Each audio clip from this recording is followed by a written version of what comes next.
Well, that was unexpected. Joe Burrow might actually play for the Bengals this year. Let's get started.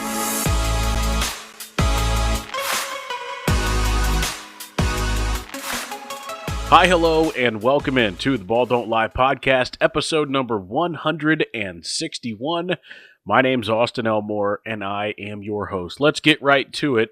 The news of the week, coming off of the bye week for the Bengals, is the fact that Joe Burrow plans to try to play this season. On Monday, the Bengals activated his 21-day window, which means he has 3 weeks to practice with the team, and he doesn't count against the Bengals' 53-man roster, and he can be activated to play at any time within those 21 days. Now, if you've listened to me both on this podcast and on the show, you know, on ESPN 1530, you know that I have been adamant that I didn't think it was possible. I didn't think Joe Burrow would be playing this year.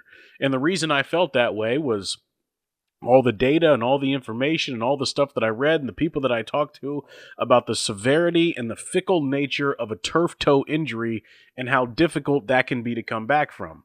I'm also looking at the case that's happening right now in San Francisco with their starting quarterback, Brock Purdy. His whole season has basically been lost to turf toe, and 1 week he feels great and the next week he feels terrible, and 1 week he feels great and the next week he feels terrible.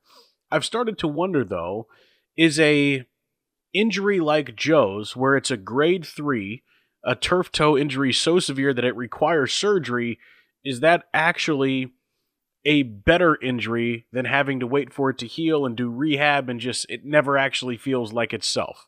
I'm beginning to wonder. You ever have like a high ankle sprain compared to a broken ankle?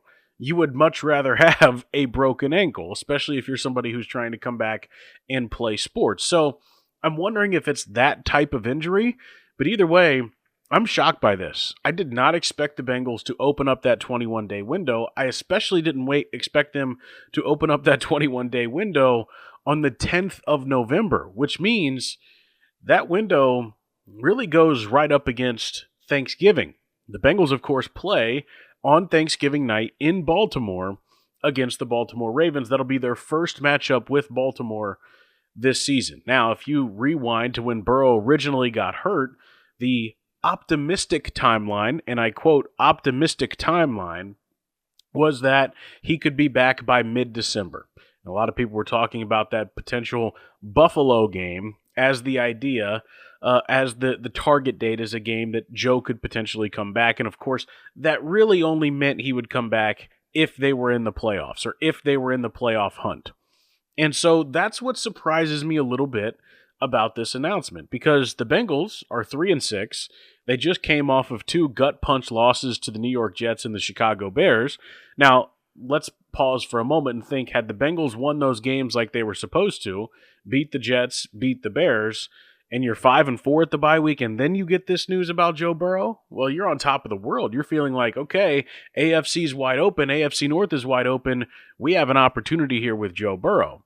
But now it kind of feels like, well, what's the point of Joe Burrow coming back? And I think that's a fair way to look at things, because I've said it, I believe it, this season is over. This season, to me, does not feel salvageable. Now, I can understand the path to the playoffs that the Bengals might see, that Burrow might see, which is the AFC North. They're not going to make it as a wild card. They're already 3-6. They would basically, in my mind, have to go undefeated the rest of the way and finish the season 11-6 if they want to make that wild card. But they could win the AFC North. The reason for that being Cincinnati's already 2-0 in the North with wins against Cleveland and Pittsburgh. They play Pittsburgh again this week. Both games against Baltimore still on the table. Baltimore still has a losing record. And the final game of the year against Cleveland. And so you look at that and think, okay, well, if they can find a way to go undefeated in the division, or maybe 5-1 in the division, whatever it might be, there's a path to the playoffs. And I get that, and I understand that. But I think that is very, very, very, very, very wishful thinking. I think a lot of Bengals fans, when they heard the news, was like, oh, crap, that's amazing. That's really cool. How could Joe Burrow have done this? Like, he's way ahead of schedule, multiple weeks ahead of schedule. That's a surprise. But also, why is he going to come back? And there's a lot of different reasons why you could say why. Number one, as I mentioned, they're 3-6, and the playoffs are a long shot. Number two, there's always the risk of re-injury. Number three, as I talked about a lot in the last episode, doesn't it feel like we've entered a new phase of Bengals football this year, where we're now into full-fledged evaluation mode? You're evaluating the coaches, you're evaluating the players, you're kind of figuring out which young guys are or are not going to be a part of your roster in the coming years? That's what my thought process is when it comes to the Bengals. So why would Joe Burrow need to be involved in that? Why would he need to play? Why would you risk another injury? Why would you risk winning games? They're going to detract from your draft status. And, you know, the Bengals, historically, they don't wave the white flag. They don't quit on seasons, and I appreciate that. However, when you look at how much help this team needs, winning meaningless games at the end of the year is going to negatively impact your draft capital, and that's going to ultimately hurt your football team next year. And the whole goal for me, the rest of this season, is about next year, next year, next year. And so I, like a lot of Bengals fans, feel conflicted about the idea of Joe Burrow coming back, because I do and am trying to look at things through the lens of next season. What can you learn about the Bengals this year? How can it be applied to next year, especially based on the schedule the Bengals will have next year, the potential top 10 to 15 draft pick the Bengals might have next year, and the cap space that the Bengals will have next year. And on the other hand, I'm really excited because my favorite team's best player, my favorite player, the face of the franchise, the top one of the top 2 or 3 best quarterbacks in the NFL, is going to come back from injury and play in games for my team. That's worth being excited about. It is. I mean, just watching him play football, he's one of the reasons you tune in. He's one of the reasons why you buy a ticket. He's one of the jerseys that you buy at the Bengals Pro Shop. He is an excellent football player. He's one of the best football players in the world. And anytime a guy like that plays for your team, you should be excited and you should want to watch him play. The other thought I had was, well, this doesn't fix any of the Bengals' problems. Their defense is still really bad. Joe's not going to be playing safety. He's not going to be playing linebacker. He's not going to be tackling. And so that, in and of itself, creates pause and creates caution for me about, is this really worth it? Especially when you look at the last 2 weeks when Joe Flacco has played out of his mind, as good as any quarterback has in the NFL the last 2 weeks, and specifically kind of at the level that Burrow played at all of last year.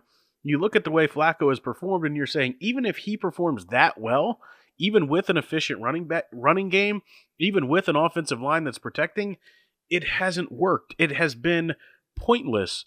So why should Joe Burrow come back if even Joe Flacco putting up ridiculous numbers doesn't result in the Bengals winning? And the answer is, I don't know. I'm not going to sit here and tell the guy he can't play. He's the face of the franchise. He's making millions and millions of dollars. He gets paid handsomely to play. I want to watch him play. I don't think of it as a re-injury risk. I try not to think of it through the lens of, how does this negatively impact the draft? Because I hate thinking about the draft in November, but that is part of the equation now because of the Bengals' shortcomings earlier on. But ultimately, it comes down to, this is a great player, one of the best players that's ever played for the Bengals. I want to watch him play football. I saw Joe Goodberry post that he has a list of the 100 greatest Bengals players of all time, and the average number of seasons that those players play for the Bengals is 8. 8 seasons. Joe's already in year 6. I've talked about this often. In the NFL, life comes at you fast, and you never know when it's over. So I'm going to take the chance, whether it's in a losing effort or not, and technically whenever Joe comes back, they're probably still going to be alive mathematically. I think there's an opportunity, and I think it's worth just being happy to watch Joe Burrow play football. And so that's how I'm choosing to look at it. Here's what Joe had to say when he met with the media on Monday, talking about his injury, the aftermath, what he did, how he learned from it, and his plans to potentially come back. People have been through it. You have an understanding of what the injury is and what the repair is and then you just talk about it critically with the doctor and the physical therapist and everybody involved, and you just kind of take it day by day, see how it goes, see how it feels. Yeah, I knew it wasn't great when it happened. I typically have a good feel for those when it's going to be fine and when it's not. Yeah, obviously was incredibly sad, disappointed, frustrated, angry, all the above. You let yourself feel sorry for yourself for a little bit. It's easy when a couple days leading up to surgery and the couple weeks after when you can't really do much, and then it's time to get back at it. You determined to play this year, and do wins and losses leading up to when you could play matter? Yeah, we'll see how these next couple weeks go. There's a lot that goes into it. Like you said, there's a lot of variables that you have to consider, and we're just going to see how these next couple weeks go, see how it feels. 21 days from today would be 4 days after Thanksgiving. How meaningful would it be to, given your history in Baltimore, being a division game, to come back for that game? Very. Is that your target? We'll see. We'll see how these next couple weeks go. There's the Bengals quarterback, Joe Burrow. He said that with a bit of a smirk, talking about how it would be very meaningful to come back in Baltimore, and we'll see about that potentially being his goal. Well, Joe texted with NFL insider Jay Glazer, who works for Fox Sports, and told Jay that his goal was to return by Thanksgiving-ish, and that he has attacked his rehab. He's been back way sooner than expected. He's going to start practicing on a limited basis, and so on and so forth. Joe Burrow, it's unbelievable that he's able to come back from an injury like this as quickly as he is, and I think it says a lot that he's pushing to try to play on Thanksgiving night in Baltimore, and clearly with his injury history in the past there, you might remember Joe, that's when his wrist exploded in November in Baltimore on a Thursday night, and the Baltimore fans, as he left the field, chanted, "Fuck Joe Burrow." They don't like Joe Burrow. The Bengals don't like the Ravens. The fans don't like each other. That's a meaningful game on a national stage that I'm sure Burrow would love to come back and light Baltimore up in that game. Now, that's a long ways away. Still got a couple of weeks between now and then. So what's the path? The Bengals' immediate future is that they play the Pittsburgh Steelers this week in Pittsburgh. Joe Burrow is not going to play in that game. Then they come back to Cincinnati to play the New England Patriots at Paycor Stadium. New England is 8-2 and one of the best teams in the National Football League. And then they make that trip to Baltimore. So here's how I see it working out with Burrow. I think if the Bengals win this game against the Pittsburgh Steelers and get to 4-6 and are 3-0 in the AFC North, I think Burrow is going to push really hard to try to play against the New England Patriots. Or, I think there's two ways to look into this. He'll push really hard to try to play against the Patriots because they're going to need a win against either New England or Buffalo or Arizona to try to get them into the playoffs at the end of the year. Or, what's going to happen is he's going to use that extra week because they got that division win over Pittsburgh and be fully ready to go on Thanksgiving night against Baltimore. The other option here is they lose against Pittsburgh, they lose against New England, and Burrow doesn't play at all. Now, nobody wants this, right? Nobody wants Joe to miss out on the rest of the season. Everybody wants to see him play. I get all of that. But at that point, it really wouldn't make sense. If you're 3-8, the season really is over. You might have to throw in the towel and go into full-fledged evaluation mode. So I think either way, if the Bengals are to go 0-2 let me restart. If the Bengals are to go 0-2 against Pittsburgh and New England, I can't see Burrow playing at all the rest of the year. If they are to go 1-1 or 2-0 against Pittsburgh and New England, then I would expect Burrow to be the starting quarterback, starting with Baltimore, going through the rest of the season. Now, again, that doesn't fix their issues. That doesn't change their issues about their defense, about their tackling, about their personnel, about Duke Tobin, about all of it. Does not change those issues whatsoever. But whenever you have a chance to put a top 1, top 2, top 3 quarterback in the league on the field for you, you hope that gives you a jolt You hope that improves your complementary football. You hope that leads you to victories in different ways. We've seen the Bengals at the end of 23 and at the end of 24 go on prolonged win streaks at the end of the season when they were in playoff mode. They're kind of banking on doing that again. I don't know if that's possible with this defense, but that's where their mind is at. And I'm happy that Joe Burrow is at least going to give it a go. Let's talk about this week against the Pittsburgh Steelers. Well, Pittsburgh is not in great shape right now. They got beaten 25-10 to the Los Angeles Chargers on Sunday Night Football this week. Aaron Rodgers looked ancient. He did not look good. He did not look fast. He did not look like anything like we've seen Aaron Rodgers look in the past. Their defense has gotten a little bit better, but their offense is a mess right now. And Pittsburgh, has lost now 5 straight games on primetime. Mike Tomlin hasn't won a playoff game in ages. He's starting to give me some Marvin Lewis vibes a little bit because of the longevity in Pittsburgh with the lack of success certainly recently. Pittsburgh is a team right now that feels like they're reeling. I know they've been looking in their rearview mirror at Baltimore. Baltimore a couple of weeks ago was 3 games back. Now they're 1 game back, and Baltimore is fully healthy. They've turned their defense around, and they're going to have something to say about the AFC North. Meanwhile, the Bengals already beat Pittsburgh earlier this year at Paycor Stadium. Now, albeit it was on a short week, it was one of those primetime games that the Steelers have lost, but the Bengals probably feel some confidence against Pittsburgh.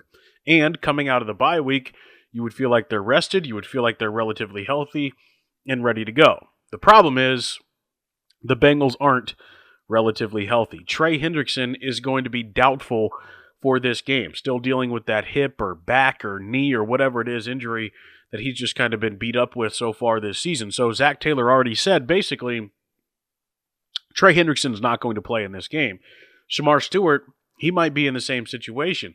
He injured his knee late in that game against Chicago. He might not be able to go against the Pittsburgh Steelers. So that in and of itself, 2 big bodies, 2 pass rushers, 2 guys that you are counting on in a big way for the Bengals defense, maybe not going to be able to go, definitely not going to be able to go as far as Trey Hendrickson is concerned against Pittsburgh. So that right there is a tough road to hoe.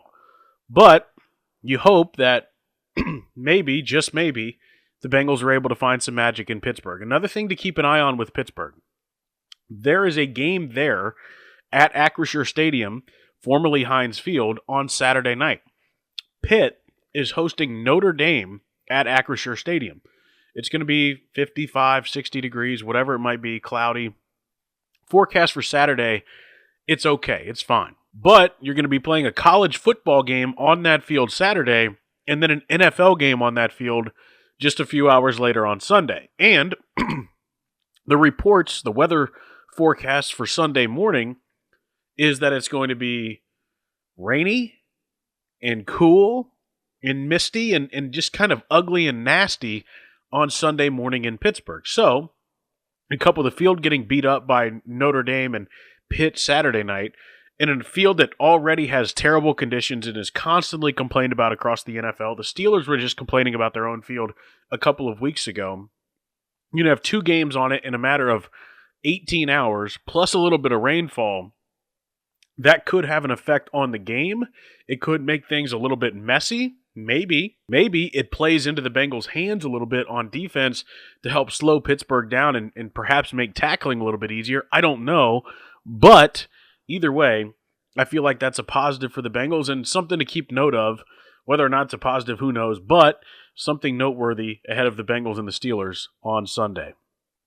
Elsewhere across the NFL, watch out for the Seattle Seahawks. They might be my new favorite team in the NFC. The NFC playoffs are going to be insane. The Rams are really good. Seattle's really good.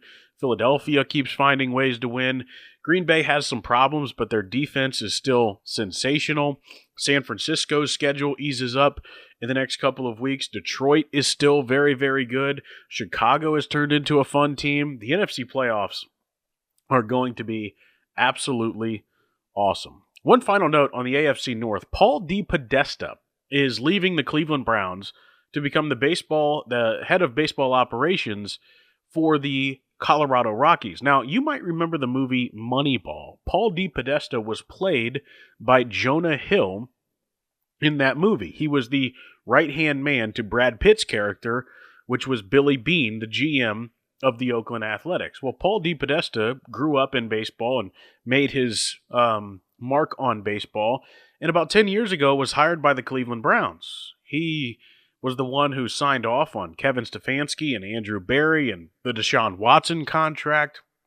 Well, now he's leaving, and it makes you wonder about the future of the Browns. Makes you wonder about the future of Deshaun Watson, of Andrew Barry, of Kevin Stefanski. Either way, because Paul DePodesta was meddling in football decisions, I think he made the Browns worse. And him leaving to go to Colorado, which is its own dumpster fire in its own way, I think that makes the Cleveland Browns a better football organization, and that worries me a little bit. All right, that does it for me. If you liked what you heard, you can hear me weekdays from noon to 3 on ESPN 1530. I co-host a show there with Tony Pike. You can also follow me on all social media at Auty Elmore, AutyElmore.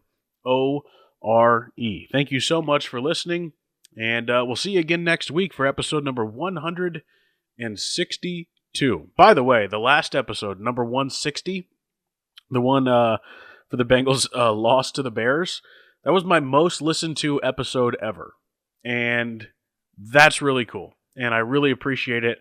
And for all those that have seen it on social media or shared it with someone or left a review or subscribed or followed or whatever, thank you, thank you, thank you. I really do appreciate it a lot. And I hope that we continue to keep this train rolling. All right, that does it for me. See you next week. As always, have fun, be safe, go Bucks.